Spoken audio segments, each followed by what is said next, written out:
दोस्तों, परीक्षा की दृष्टि से जितने भी एस्पिरेंट हैं, जो भी प्रतियोगी परीक्षा देने वाले हैं, उनके लिए जैसे दरोगा बहाली हो या फिर जेएसएससी हो जिसमें जीएस पेपर के लिए, इसके अलावा जेटेट, जेपीएससी, यहाँ तक कि यूपीएससी में भी ये तथ्य आपको काम आएंगे।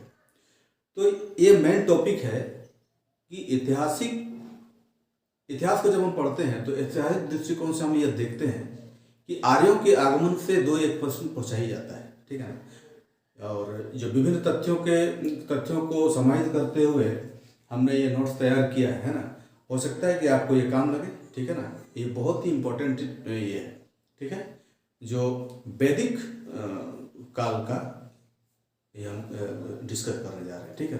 तो ध्यान से देखिए वीडियो, ठीक है। आर्यों का आगमन, ठीक है ना, विभिन्न इतिहासकारों और विद्वानों के अनुसार, ठीक है ना, सर्वाधिक मत जो है वो 1500 ईसा पूर्व से माना जाता है। तो मैक्स मुलर भी उसमें से एक थे जिनके अनुसार 1500 ईसा पूर्व में आर्यों का आगमन हुआ, ठीक है। आर्य लोगों की जो क्षेत्र था जहां से वे लोग आए थे, ऐसा माना जाता है, ये सर्वाधिक स्वीकृत मत है कि वे लोग अल्पस पर्वत के पूर्वी तराई क्षेत्र से आए थे, ठीक है ना। ये भी मैक्स मुलर के अनुसार है, लेकिन ये सर्वाधिक मत है, ठीक है, सर्वाधिक मत लिखा गया है।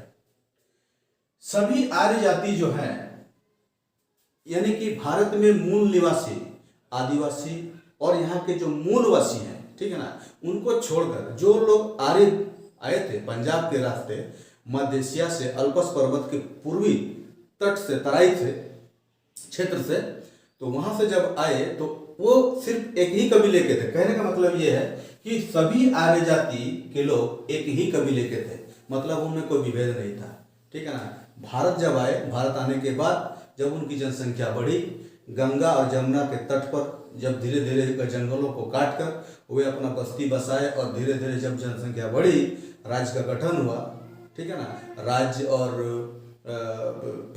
शासन का गठन हुआ, तब वर्ण व्यवस्था के आधार पर ये चले, ठीक है ना। तो आगे चलते हैं।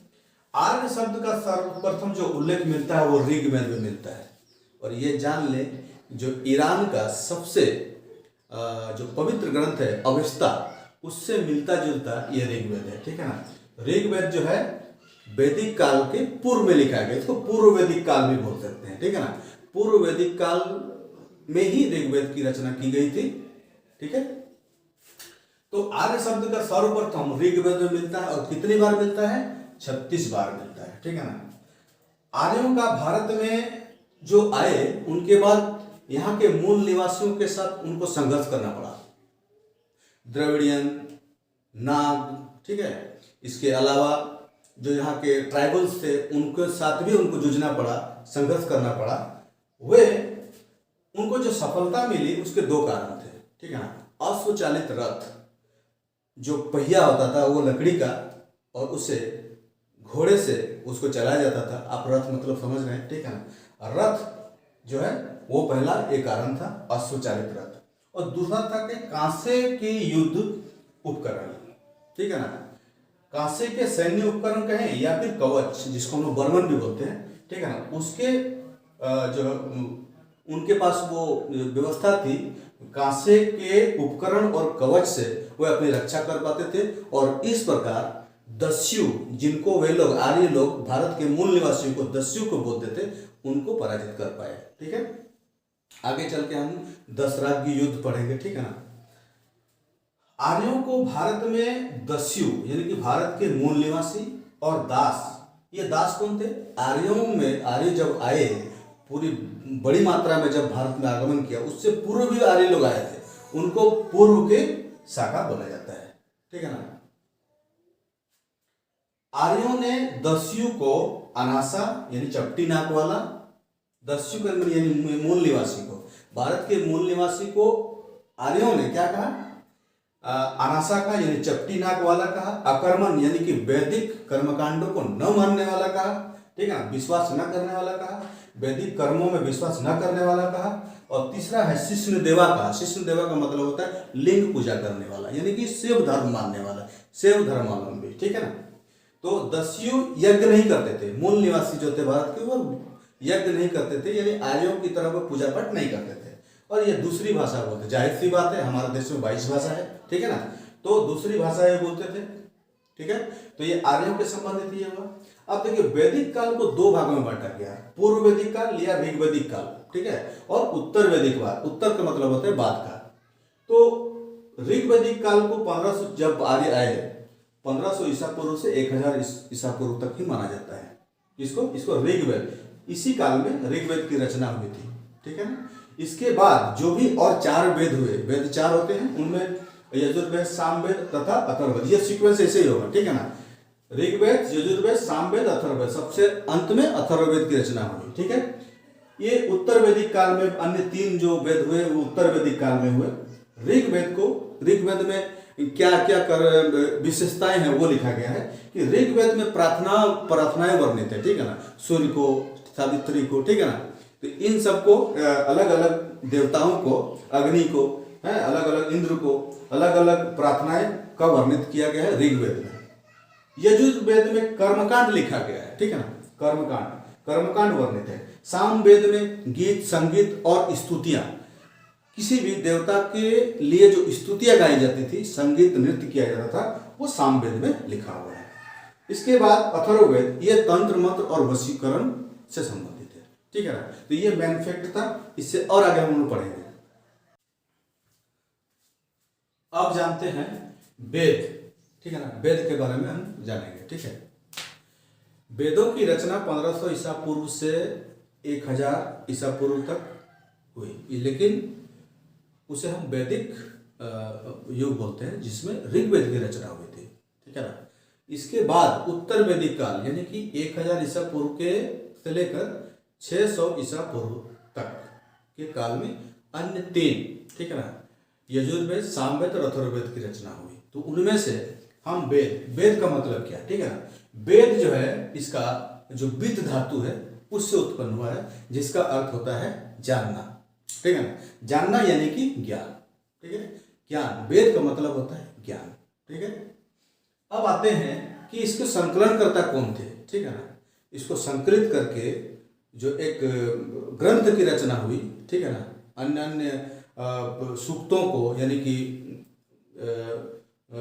इसको बोल सकते हैं कि अन्य जो दोहा है या फिर जो भी इनके मंत्र हैं, उनको एकत्रित करने का काम किसने किया? उनका काम किया संकलनकर्ता वो थे, जिनका नाम था कृष्णद्वैपायन, यानी कि वेदों के पृथक्करण किया इसको, ठीक है ना, अलग अलग खेमे में उसको बांट दिया गया, जिसको हम लोग पृथक्करण व्यास होने के कारण, व्यास का मतलब होता है पढ़ने वाला, ठीक है ना, पुस्तक को पढ़ने वाला व्यास, ये पाठक, ठीक है। तो पृथक्करण व्यास होने के कारण कृष्णद्वैपायन को जो है वेद व्यास भी कहा जाता है, ठीक है ना, उनका नाम वेद व्यास भी है। जो हम सोच रहे हैं वही वेद व्यास, ठीक है ना, जो आप समझ रहे हैं। यानी कि अब उसके बाद है चारों वेदों को, यानी कि ऋग्वेद, यजुर्वेद, सामवेद और अथर्ववेद को क्या बोलते हैं? संहिता कहा जाता है। प्रथम 3 वेद यानी कि ऋग्वेद, यजुर्वेद, सामवेद, इनको वेदात्रयी बोला जाता है, ठीक है। अब ऋग्वेद में जो है 10 मंडल है, 1 से लेकर 10 तक मंडल है। सबसे नवीन जो है वो 10वां मंडल है, और सबसे पुराना जो है वो 7वां मंडल है, ठीक है। सबसे नवीन जो मंडल है, ऋग्वेद में 10 मंडल है, उनमें सबसे नवीन, जाहिर सी बात है 10वां है तो सबसे नवीन होगा। इसके बाद सबसे पुराना जो है 1 ना होकर के 7वां है, 7वां की रचना बाद में हुई, सबसे पहले हुई थी, इसका मतलब, ठीक है। तो ऋग्वेद के पाठक को, जो ऋग्वेद की का पाठ करते हैं, उनको, यानी कि उनका जो व्यास करते हैं या फिर पाठ करते हैं, पाठक जो होते हैं, उनको होता या होत्र बोला जाता है, ठीक है, होता या होत्र बोला जाता है। ये बार बार जेपीएससी, यूपीएससी वगैरह में पूछा जाता है, यानी कि बहुत डीपली क्वेश्चन जो होता है ना, उसको पूछा जाता है। अब आते हैं कि ऋग्वेद, ठीक है ना, ऋग्वेद में 10 मंडल है, उनमें कुछ मंडलों में इंपॉर्टेंस तथ्य दिए गए हैं, उनको हम लोग जानेंगे। जैसे तीसरे मंडल में गायत्री मंत्र का उच्चारण किया है, जो सूर्य को समर्पित है, यानी कि सावित्री को समर्पित है, ठीक है। चौथे मंडल में जो है खेती की प्रक्रिया का वर्णन किया गया। हम जानते हैं कि सबसे पहले नवपाषाण काल में खेती करने का जो पद्धति है, स्थायी बसने का और खेती करने का सबसे पहले वहाँ वर्णन मिलता है। तो उसके बाद ही जो है वैदिक सभ्यता आती है, वैदिक काल आता है। इसलिए चौथे मंडल में खेती की प्रक्रिया का वर्णन मिलता है। सातवें मंडल में गुरुकुल पद्धति से मौखिक, लिखित नहीं, मौखिक रूप से शिक्षा दी जाती थी, ये उसमें वर्णन है। और 10 राजाओं के बीच युद्ध हुआ था, हम आगे चर्चा करेंगे दशराज युद्ध क्या है या 10 राजाओं के बीच युद्ध क्या है। उनमें आर्य और अनार्य यानी कि जो यहाँ के मूलवासी थे उनमें कुछ राजा थे, और आए हुए जो बाहर से आए हुए यानी कि आर्य लोगों के बीच में जो राजा हुए, आर्य राजा हुए, उनके बीच जो है युद्ध होता है, उसको 10 राज युद्ध बोला जाता है। उसका इसमें वर्णन मिलता है, किसमें? 7वें मंडल में। ठीक है। अब 9वें मंडल में मिलता है सोम सुरा नामक 2 मादक द्रव्य। आज के जो वाइन है, ठीक है ना, शराब है, उस समय सोम और सुरा नामक 2 मादक द्रव्यों का वर्णन मिलता है। कितना?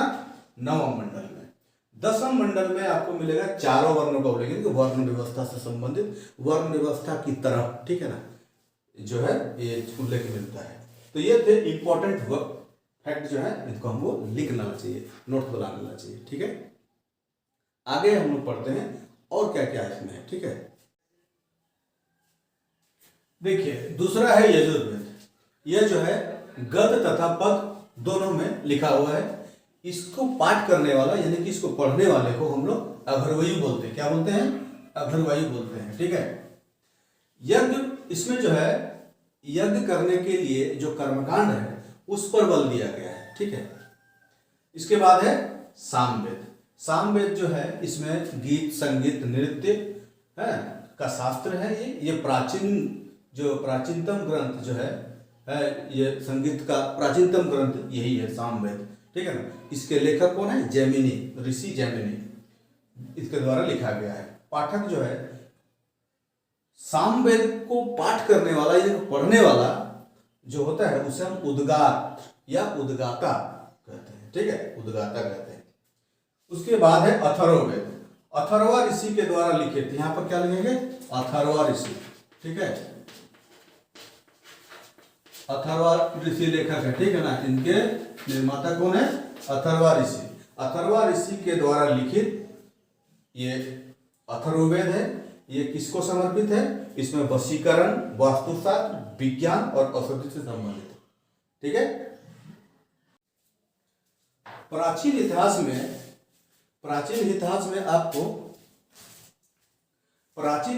में ऋग्वैदिक कालिक इतिहास में कहे तो और बेहतर होगा। ये दशराज युद्ध यानी 10 राजाओं के बीच का युद्ध। ठीक है। उस समय आर्य राजाओं जो थे वो कबीलाई होते थे, इतने बड़ी जनसंख्या नहीं होती थी।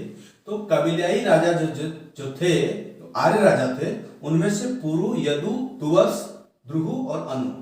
पुरु, यदु, तुवस, द्रुहु और अनु, ये आर्य राजा थे। इसके अलावा जो भारत के मूल निवासी नागवंशीय हो, द्रविड़ियन हो या ट्राइबल्स हो, जनजातीय हो, ठीक है ना, वो या दलित हो, उनमें से जो अनार्य राजा थे उनका नाम था अक्कीन, पख्त, भलानस, विशावी और शिवी।